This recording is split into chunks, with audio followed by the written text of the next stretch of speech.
Donc, Monsieur Bussion, faisons ensemble, quelle est la définition de ce nouveau mouvement? Eh bien, c'est de faire ensemble. C'est un mouvement qui est né en avril de cette année, autour de plusieurs personnes, encartées, non encartées, des citoyens qui s'engageaient pour la première fois et qui en avaient marre des logiques des partis qui ne répondaient pas du tout aux attentes des citoyens et qui ont décidé de lancer un appel en avril pour rassembler un grand nombre de personnes autour des contenus, autour de l'écologie, de la solidarité, de la démocratie. Nous sommes à l'heure actuelle plus de 2500 et c'est un mouvement qui a décidé collectivement d'aller porter ses valeurs pour l'élection régionale. Quelles sont les grandes propositions que vous formulez? Eh bien, un grand axe, et c'est autour de ce grand axe que s'organisent nos propositions, c'est la transition énergétique et sociale de notre région. C'est un échelon qui correspond parfaitement à l'organisation de l'institution pour cette transition-là. Alors, un point, la transition énergétique, d'un point de vue des énergies renouvelables, on a une grande façade maritime qu'on peut développer sur les énergies éoliennes marines. On a l'intérieur du territoire qui peut se développer notamment sur les filières bois. Ça touche également l'agriculture. On ne peut pas parler de transition énergétique sans parler de transition agricole. C'est-à-dire qu'on souhaite développer une agriculture responsable, biologique, avec des circuits courts, des filières courtes et notamment, on souhaite mettre en place un organisme de préemption des terres agricoles et des terres fertiles pour les redistribuer aux jeunes agriculteurs. Qu'est-ce qui vous distingue de la candidate Coutan et de son parti Europe Écologie Les Verts? Nos pratiques, puisque cette liste, elle n'est pas sortie du chapeau, elle n'est pas sortie de petits arrangements entre amis, elle est sortie d'un jury citoyen tiré au sort parmi l'ensemble des signataires qui a auditer les candidats à la candidature et qui a choisi celles et ceux qui incarnaient le plus ce projet. C'est un coup de griffe à ELV.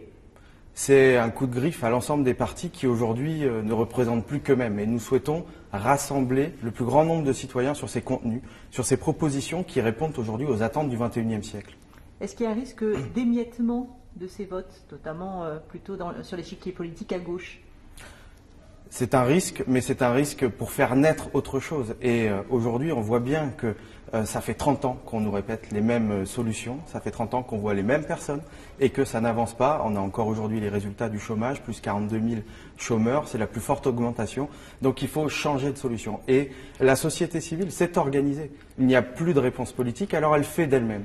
Nous, notre objectif et notre ambition, c'est de sortir l'ensemble de ces initiatives citoyennes de la marginalité et d'en faire une vraie majorité politique. Ça prendra le temps que ça prendra, mais je pense que ça va aller très très vite. Il suffit simplement de regarder de l'autre côté de la frontière et nous avons largement travaillé avec Barcelona en Comú pour établir ces mouvements, pour les mettre en relation et faire pousser tous ces petits champignons qui feront une force citoyenne. Ces mouvements en Europe vous ont donné des ailes? On s'est fabriqué avec eux. Bien sûr qu'ils nous donnent des ailes. Et quand on passe 3 jours avec Barcelona en Comú pour travailler sur la méthode, sur le fond, sur le discours, ça nous donne évidemment des ailes parce qu'on voit partout en Europe ces mouvements investir la vie politique, faire irruption. Et c'est notre objectif de faire irruption lors de ces élections.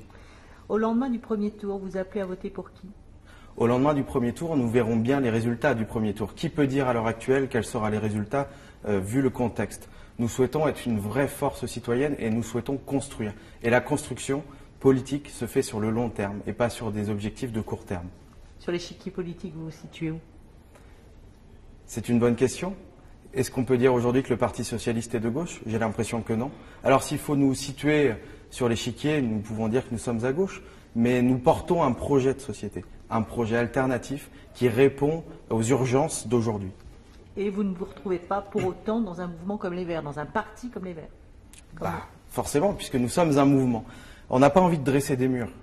Et aujourd'hui, les partis politiques dressent des murs pour retenir leurs adhérents qui s'émiettent au fur et à mesure.